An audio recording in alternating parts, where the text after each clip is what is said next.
সেদ্ধ ডিম, নুন, হলুদ, শুকনো মরিচের গুঁড়া দিয়ে মাখিয়ে তেলে ভেজে নিব।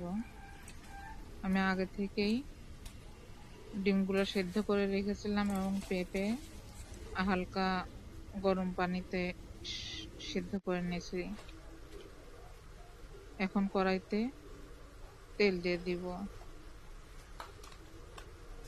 এবং ডিমগুলো হালকা করে ভেজে নিব।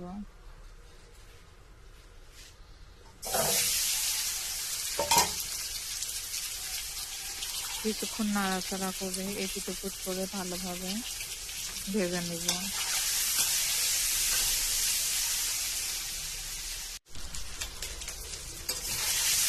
ভাজা হয়ে গেলে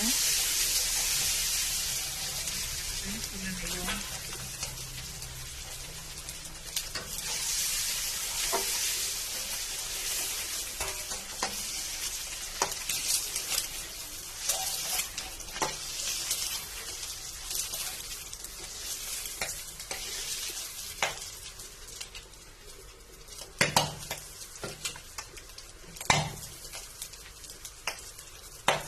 এখন তেলে কিছুটা পেঁয়াজ মরিচ দিয়ে ভালোভাবে ভেজে নেব।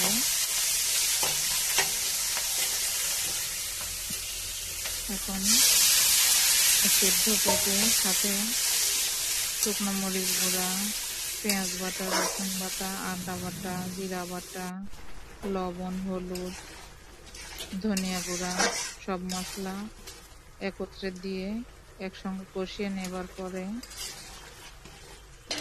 রাখা ডিমগুলো দিয়ে নেড়ে আবার ঢাকা